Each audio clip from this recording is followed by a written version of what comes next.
My friends, let us speak plainly tonight. Let us pull back the heavy velvet curtains that have been drawn around two of the greatest institutions of human life, the established church and the practiced physician. I do not come to you as an enemy of these men, for many are good souls. I come to you as an enemy of the systems of error. They have been trained to uphold systems that, with the very best of intentions, have become the chief architects of human suffering. They do not mean to build your prison, but they have been given the wrong blueprint. You see, we are born into a world of accepted truths. We are handed a map at birth, drawn by those who came before us. These maps says here be monsters of disease. Here are the saviors in white coats and black robes. Follow the paths we have laid, and for generations we have followed. We have walked these paths into valleys of sickness and fear, and we have thanked our guides for leading us there.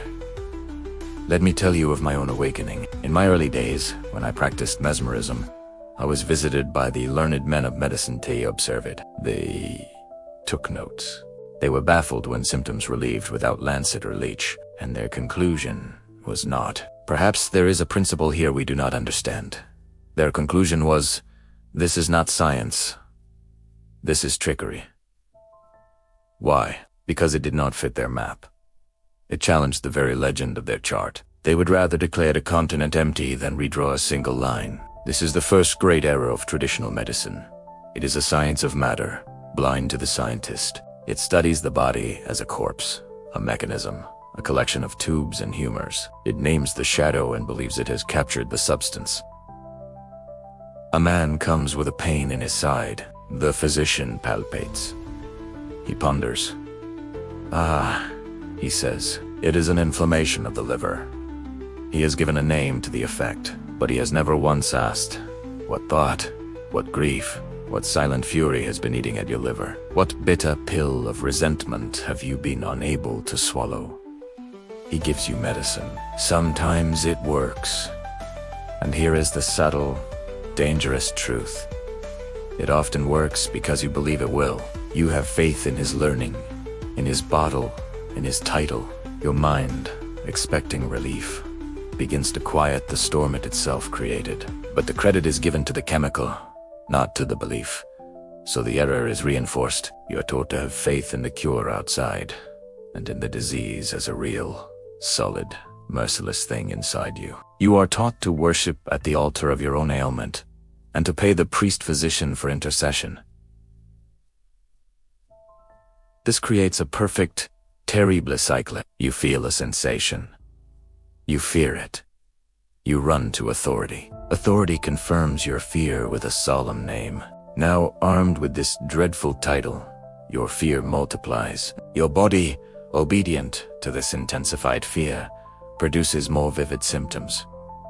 You return to the authority, who says, you see, it is as primera sa. It is progressive.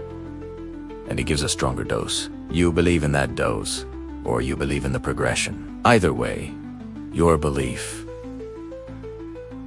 is the engine. The physician is merely a man who throws coal into that engine. Believing he is steering the train, he treats your body as a battlefield, and the disease as an invading army.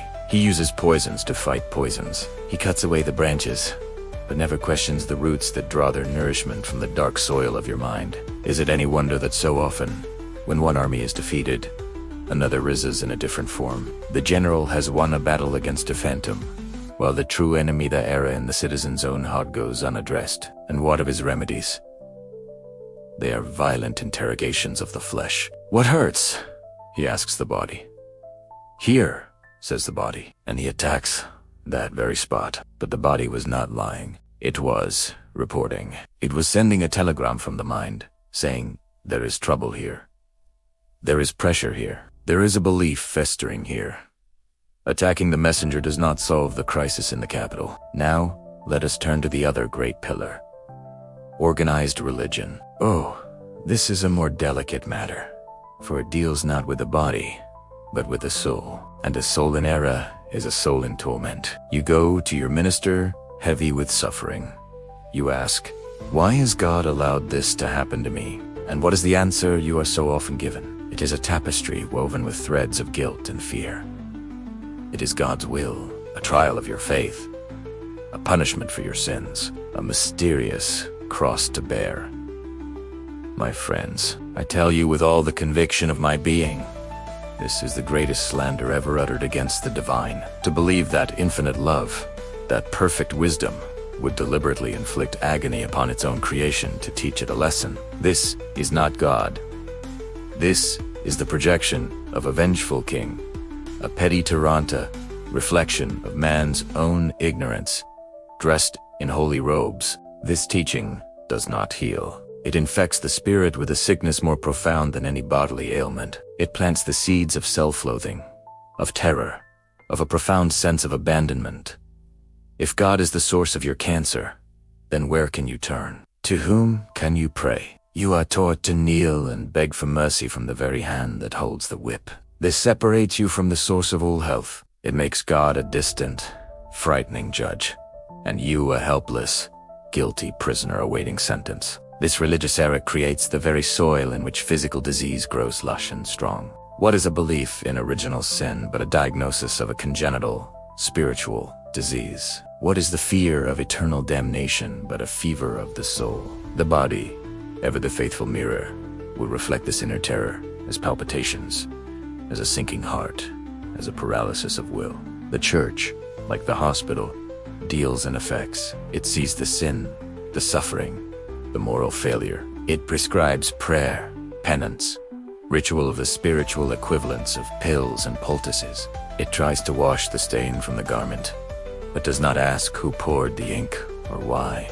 It tries to calm the storm on the lake by smoothing the waves with its hands, never thinking to command the wind a belief that stirs them. So here we stand, between these two great monuments to error. On one side, the temple of matter, which tells you you are a fragile machine, prey to invisible invaders, dependent on chemical saviors. On the other side, the temple of fear, which tells you you are a born sinner, dependent on ritual and intercession to appease an angry God. And both, in their chorus, sing the same devastating hymn.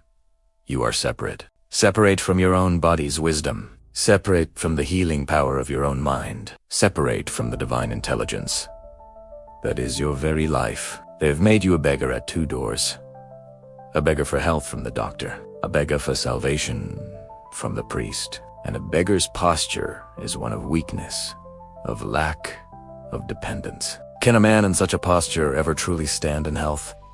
I do not ask you to hate these institutions. I ask you to see through their illusions.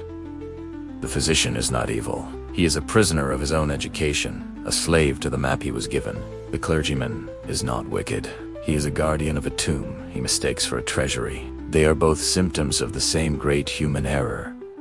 The belief that power, truth, and healing come from outside. True healing, true salvation, comes from the inside out. It comes when you stop seeing your body as a battleground and start seeing it as a communication. It comes when you stop seeing God as a capricious monarch and start knowing God as the principle of all harmony, the very truth and intelligence that constitutes your real being, which cannot be sick and cannot sin. The sun does not send darkness as a lesson to the flower. The infinite ocean does not poison a single wave. So why would the source of all life send death to teach you?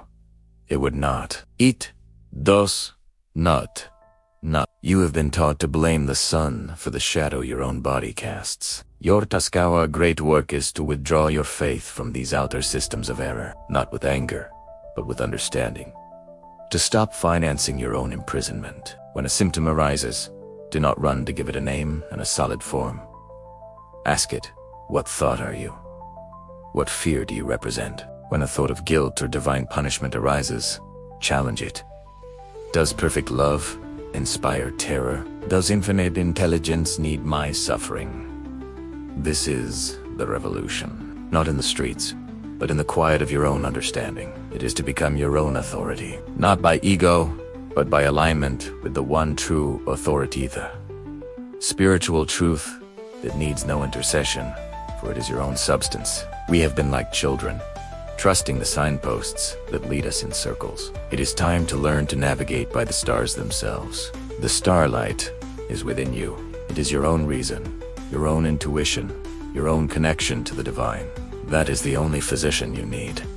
That is the only priest you require. The kingdom of heaven is within. And so, my friends, is the clinic.